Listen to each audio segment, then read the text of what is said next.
Hello students, I am Suman Kamar and welcome to my channel Tansuman Classes. So today we read about the Constitution. What is Constitution? के क्या है हम पढ़ चुके हैं.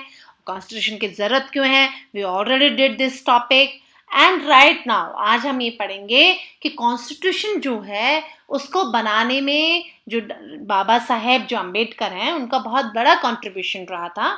इन्होंने बहुत यानी सभी आसपास के लोगों को इकट्ठा किया. Constitution being recorded in written form, India was going through considerable turmoil and the partition of the country into India and Pakistan are immediate. उसी टाइम समय में जो पाकिस्तान और भारत का विभाजन हो रहा था और जो प्रिंसली स्टेट्स थे जैसा कि जो प्रिंसली स्टेट जो कि उस टाइम में राजाओं के द्वारा थे जिसमें कि हैदराबाद, जम्मू कश्मीर, इंदौर, सिक्किम और मैसूर, उनको डिसीजन लेने का मौका दिया गया कि आप इंडिया के साथ रहना चाहते हैं या पाकिस्तान के साथ रहना चाहते हैं, ये भी उनको डिसाइड करना था. और साथ ही साथ जो कॉन्स्टिट्यूशन असेंबली है उसको किस तरीके से एक लोगों के दिमाग तक जो member of the constitution assembly है उनको आगे लाना कि वो इसको बनाने में समर्थ हो, इसको आगे लेकर आए. And they use the occasion to give this country as a visionary document और लोगों के हित में ये प्रोग्राम हित में ये रखा जाए और उसका रिस्पेक्ट कर पाए लोग, मेंटेनिंग डाइवर्सिटी हो और साथ ही साथ जो नेशनल यूनिटी है वो बनी रहे. इन सब को ध्यान में रखते हुए जो हमारा कॉन्स्टिट्यूशन है वो बनाया गया. और साथ ही साथ में अब हमने क्या किया, लिस्ट बिलो वी आर की फीचर्स द कॉन्स्टिट्यूशन. जो हमारे की फीचर्स हैं उनको आज हम डिटेल में इसमें टॉपिक में रीड करेंगे. So before we read this topic please like and subscribe my channel so you will got more videos. So let's start today's topic. While reading these, keep in mind above mentioned concern of diversity, unity, and socio-economic reform and representation that the authors of the documents were grappling with. Try understand the way in which they try to balance these concerns with their commitment to transforming independent India into a strong and democratic society. यानी कि हमें विभिन्नताएं, अच्छा हमारे देश में विभिन्नताएं बहुत हैं, एकता भी है, लेकिन और साथ ही साथ सामाजिक और आर्थिक जो है विभिन्नता वो भी है. इन सबको ध्यान में रखते हुए अब हमने क्या किया, हमारी जो कमेटी है उसका गठन किया. उसमें साथ ही साथ में अब हमने जो की टर्म्स हैं, की फीचर्स हैं वो क्या था. First is federalism. This refers to the existence of the more than one level of government in the country. यानी जो गवर्नमेंट है वो अलग अलग लेवल पे होती है. जिस तरीके का in India we have a government at the state level, जो स्टेट में होती है वो जो स्टेट लेवल पे होती है वो स्टेट गवर्नमेंट होती है. एट द सेंटर, और जो सेंटर में होती है वो सेंट्रल गवर्नमेंट होती है. तो पंचायती राज जो है वो थर्ड टायर ऑफ गवर्नमेंट होती है जो कि गांव में होती हैं. And you will read about in your class 6, जिसके बारे में कि आप क्लास 6 में पहले ही पढ़ चुके हैं. And look at the functioning of the state government in your class 7 book. और स्टेट गवर्नमेंट कैसे फंक्शन करती है वे already did in the class 7. So this year we will read more about the central government. आज हम जो class 8 में पढ़ेंगे वो सेंट्रल गवर्नमेंट के बारे में पढ़ेंगे कि किस तरीके से सेंट्रल गवर्नमेंट रन करती है. So a vast number of the communities in India meant that a system of government needed to be diverse and did not involve any person sitting in the capital city of New Delhi and making decisions for everyone. यानी अब हमने ये ध्यान में रखना होगा कि समाज में और सरकार में कुछ ऐसे हमें लोगों को स्थापित करना पड़ेगा ताकि वो क्या करे, कोई एक विशेष वर्ग समुदाय है वो डिसीजन ना ले. इसके लिए क्या कर दिया, instant it was important to have another level of government in the state so they decision could be made for their particular area. जैसा कि पर्टिकुलर एरिया में जो स्टेट है वहाँ पे स्टेट गवर्नमेंट रहेगी. while each state in the Indias enjoy autonomy in the exercising power and certain issue, वो अपनी खुद की पावर होती है, उनके खुद के जो इश्यूज होते हैं, जो कुछ सब्जेक्ट होता है, national concern require that all of this state follow the law of central government. और जो नेशनल कंसर्न जिस पे होता है वो सेंट्रल गवर्नमेंट देखेगी. The constitution consists list that the details the issue that each tier of the government can make law on a addition, and constitution also specific where each tier of government can get the money from the work that is done. And under federalism, the state is not markedly against markedly agent of the federal government, but drawn their authority from the constitution. As well, all person in India governed by law and policies made by each of three level of government. यानी government के जो level हैं वो तीन हैं, और वो तीन कौन कौन से लेवल हैं? Central government, state government and पंचायती राज।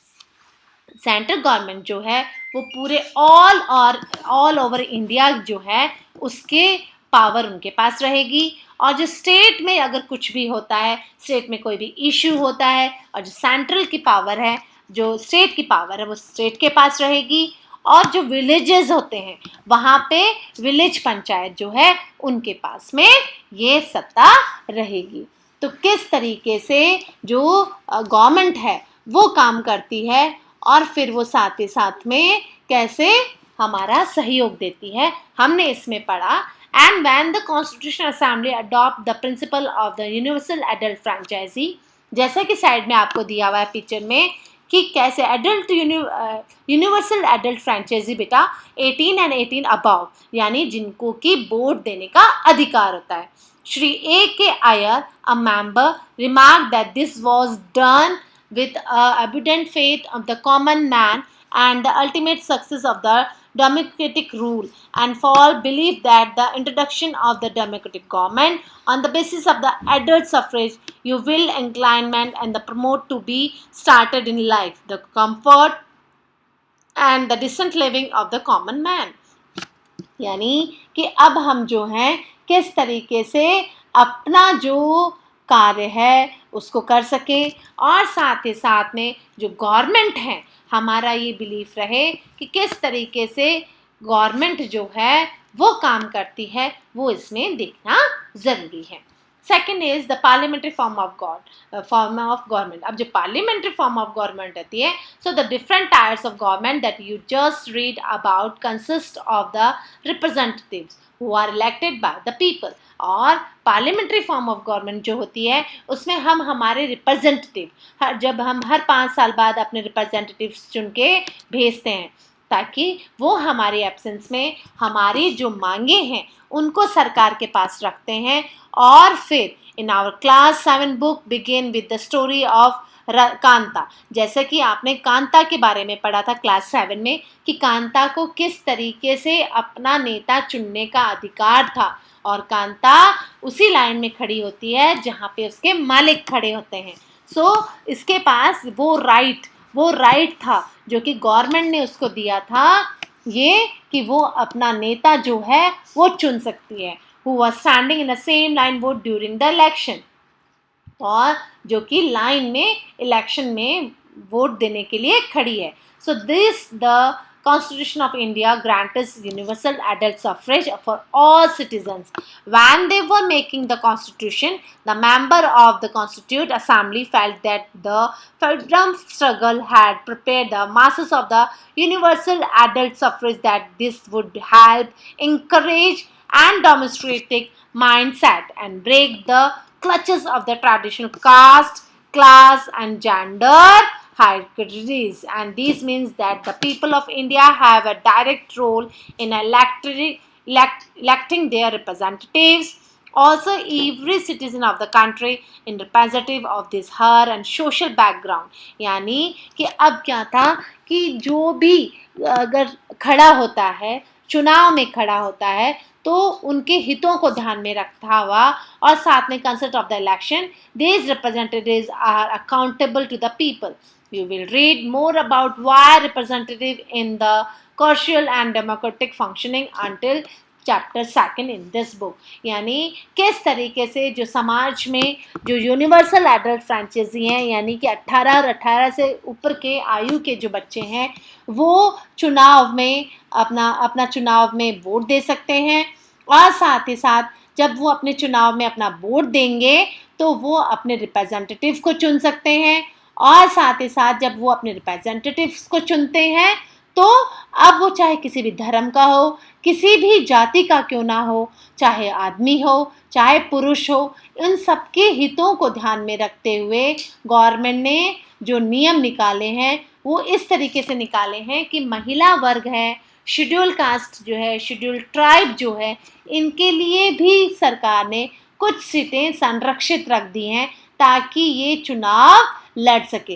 तो संसदीय शासन प्रणाली वो है जिसमें कि लोग अपना वोट डालते हैं और संविधान की रचना करते हैं। संविधान की रचना करने के साथ साथ चाहे वो किसी भी धर्म के हो, किसी भी जाति के हो, औरत हो, चाहे मर्द हो, ये मायने नहीं रखता है कि वो कौन सी जाति से बिलोंग करता है। और इसके अलावा हर व्यक्ति चुनाव लड़ सकता है, हर व्यक्ति चुनाव लड़ सकता है क्योंकि वो समाज का एक प्रतिनिधित्व है। यानी वो चाहे किसी भी क्लास को हो, किसी भी क्लास का हो, और वो untouchable of to the people, और अनटचेबल यानी अब वो चाहे किसी भी जाति का क्यों ना हो, वह व्यक्ति खुद चुनाव लड़ सकता है, चाहे उसका सामाजिक पृष्ठभूमि कैसी ही क्यों ना हो, चाहे वो शेड्यूल ट्राइब हो, चाहे वो शेड्यूल कास्ट हो, चाहे महिला वर्ग हो, सबको अपना यानी चुनाव में खड़ा होने का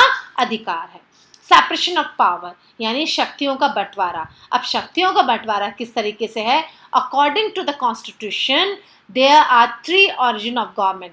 अब जो गवर्नमेंट है वो उसने पावर को, सरकार ने 3 तरीके से पावर को बांट रखा है। कैसे? These are the legislators and the executive and the judiciary.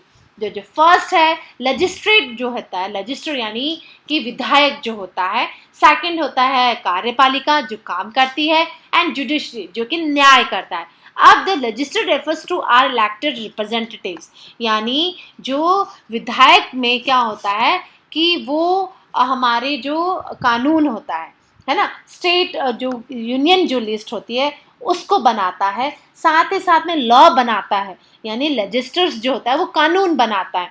And the executive is a small group of people who are responsible for the implementing the law and running. और जो लेजिस्लेटर जो होता है जब वो कानून बनाता है तो एग्जीक्यूटिव का क्या रोल होता है कि वो उस कानून को पाले, कानून को माने, शासन चलाने का काम देखता है वो। और साथ ही साथ the judiciary of which you will read more in the unit chapter 3 in this book. और जुडिशरी जो होता है न्याय की व्यवस्था करने वाला न्यायपालिका कहलाता है, जिसके बारे में आप इसमें चैप्टर 3 में पढ़ेंगे।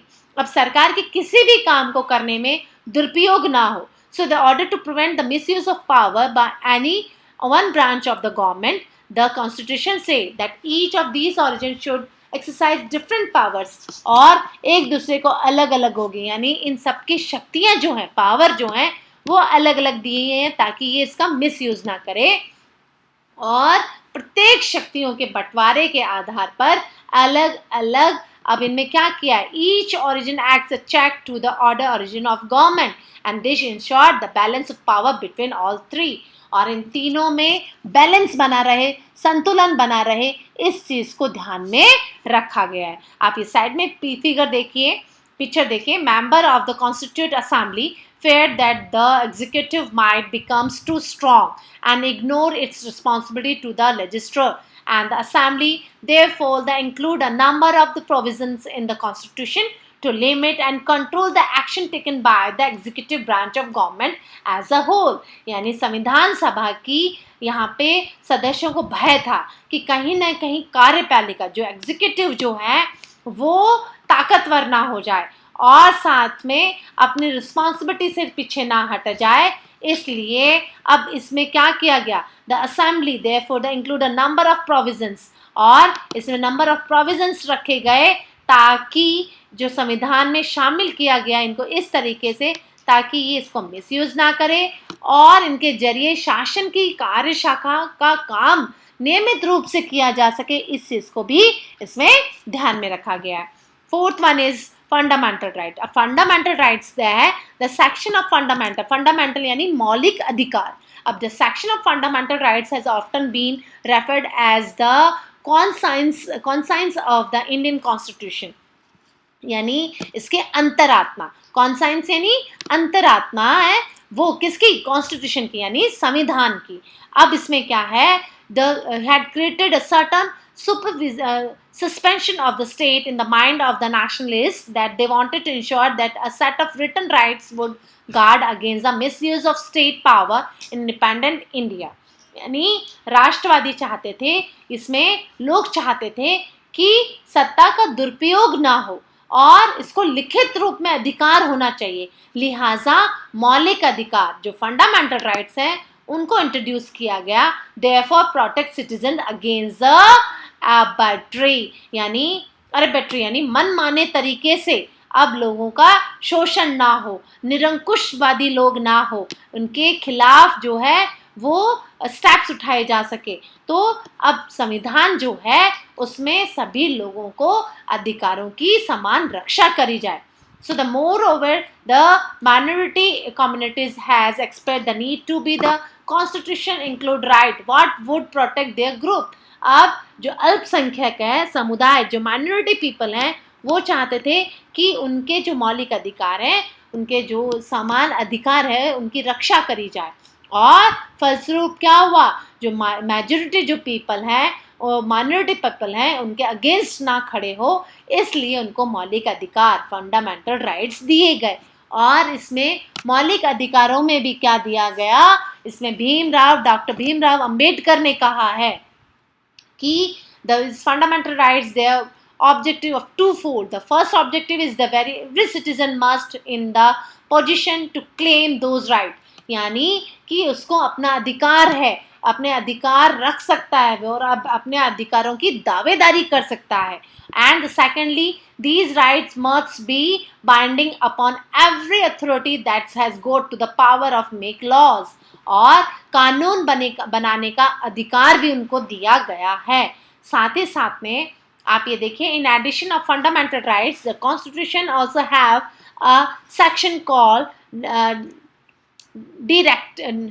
Directive principle of the state policies, यानी डायरेक्टिव जो प्रिंसिपल ऑफ स्टेट पॉलिसीज बनाई गई हैं, जिसमें कि कुछ तथ्यों को रखा गया है in section of the design by the member of the Constituent Assembly by the ensure the greater social and economic reform and serve as a guide to be independent people of state and institute law and policies that help reduce the poverty to the masses। यानी किस तरीके से आर्थिक और सामाजिक सुधार हो, है ना, सोशल और साथ ही साथ में इकोनॉमिक इनका रिफॉर्म हो सके लोगों का। और अब भारत में जनता में गरीबी से दूर रखने के लिए कुछ ऐसे जो इंडिपेंडेंट जो इंडिया है उसमें कुछ ऐसे नीतियां बनाई गई, कुछ ऐसे लॉज बनाए गए जिससे कि लोग उनसे मार्गदर्शक हो और हमेशा इन सब पॉलिसियों को वो अपना सके। तो इसमें जो है वो कई नीतियां अपनाई गई हैं, जैसे कि फंडामेंटल राइट्स आपको साइड में दिए हुए हैं। ये देखिए, first the fundamental rights of the Indian constitution. अब फंडामेंटल राइट्स में क्या क्या हुआ है, राइट टू इक्वलिटी यानी सबको समानता का अधिकार है। All persons are equal before the law यानी कानून की नज़रों में सब समान है। These means all the person shall be equally protected by the law of the country, कानून की नज़र में सबको बराबर सुरक्षा प्रदान की गई है। And also states no citizen can be discriminate against the basis of the their religion, caste और सेक्स, यानी कोई भी जाति, धर्म और लिंग के अनुसार भेदभाव नहीं कर सकता। Every person have access to all public places including playground, hotels, shop etcetera. और जो लोग हैं वो किसी भी मैदान में, होटल में, दुकान में जा सकते हैं बिना किसी भेदभाव के। And the state can not be discriminate against anyone matter of the employment, और नौकरी भी दी जानी चाहिए, इसमें कोई भी कास्ट, रिलीजन और सेक्स नहीं देखा जाएगा ताकि सबको समानता का अधिकार दिया जा सके। But there are the expectations that there will be read later in the box and book the presides of the untouchability had been abolished, यानी कि किताब में हम आगे और भी पढ़ेंगे कि कैसे अनटचेबिलिटी जो छुआछूत है उसके प्रथा का भी उन्मूलन किया गया है, इसको भी अबलाइज किया गया है। राइट टू फ्रीडम, अब राइट टू फ्रीडम यानी स्वतंत्रता का अधिकार। अब स्वतंत्रता का अधिकार क्या है, but there is included the right of freedom speech, यानी आपको बोलने का अधिकार है, आपको एक्सप्रेशन देने का अधिकार है, right to form of the associations and the right to move freely and reside any place of the country। यानी आप भारत में कहीं पे भी जा सकते हैं, कहीं पे भी घूम सकते हैं। प्रत्येक नागरिक को अपनी इच्छा का धर्म अपनाने का अधिकार है, उसका प्रचार प्रसार करने का अधिकार है, और आप अब ये जो स्वतंत्रता का अधिकार है, आने जाने का अधिकार है, ये आप उनसे नहीं छीन सकते। Right against exploitation and the constitution prohibits human trafficking, force labour. आप किसी को फोर्स नहीं कर सकते नौकरी के लिए, आप उसको जबरन उससे काम नहीं करा सकते। Employment of the children under 14 years, और 14 साल से कम उम्र के बच्चों को तो आप बिल्कुल भी फोर्स नहीं कर सकते कि वो काम करें। Right of freedom of the religion, धार्मिक क्षेत्र में भी धार्मिक स्वतंत्रता दी गई है। कैसे कि आप कोई भी धर्म अपना सकते हैं, आप किसी भी जाति और धर्म के हो, आप किसी भी जाति और धर्म को प्रचार प्रसार कर सकते हैं, और प्रत्येक व्यक्ति को अपनी इच्छा का धर्म अपनाने का अधिकार है। Fifth one is culture and educational right. अब इसमें जो सांस्कृतिक और शैक्षणिक अधिकार है, यानी संविधान में कहा गया है कि धर्म है, भाषा है, मॉनेस्ट्रीज है, रिलीजन है, लैंग्विस्टिक है, can you start up there educational institution. यानी कोई भी अल्प समुदाय अपनी संस्कृति की रक्षा करने के लिए शैक्षणिक संस्थान भी खोल सकता है, ताकि उनको और वहाँ पे लोगों को पढ़ाया जा सके, उनको उनके कल्चर के बारे में अधिक से अधिक जानकारी दी जा सके। And right of the constitutional reminders, और संवैधानिक उपचार का भी अधिकार है। This allow the citizen to move the court of their believe that any of their fundamental rights have been violated by the state. यानी अगर नागरिक को लगता है कि राज्य द्वारा उसके कोई भी मौलिक अधिकार का उल्लंघन हो रहा है अगर, तो ये उसको अधिकार है कि वो अदालत का दरवाजा खड़खड़ा सकता है। Next is secularism. सेकुलरिज्म यानी धर्मनिरपेक्षता। एक जो भारत राज्य है, वो भारत जो है वो एक धर्मनिरपेक्ष राज्य है। जैसा कि धर्मनिरपेक्ष, secular state is one which is the state does not officially promote one religion as a state religion, जिसमें कि कोई भी एक धर्म को बढ़ावा नहीं दिया जा सकता, जिसमें कि सर्व धर्म माने जाते हैं, सभी धर्म बराबर है। एक पर्टिकुलर एक धर्म के नाम पे किसी भी राज्य का नाम नहीं दिया जा सकता। You know, understand what the way in which the country history often determines the kind of constitution that a country adopt for itself। क्या आपको इस बात से समझने में लगेंगे कि कभी कभी देश का इतिहास ये तय कर देता है कि इतिहास का संविधान कैसा होगा। संविधान उन आदर्शों को तय करने में एक महत्वपूर्ण भूमिका निभाते हैं। The Constitution playing a important role in the laying of the ideal that would like the all citizens of the country to adhere, and including the representatives that we elect a rule just like a game of the football। जैसा कि हमने football के नियम को बदलते हुए देखा था, खेल ही बदल गया जैसे ही हमने उसे बदला। So, if we fact the game, Indian Constitution have been admitted over the years of the reflected new concern of the politically, और उसी तरीके से देश के संविधान में भारी बदलाव आ जाते हैं जिस तरीके से।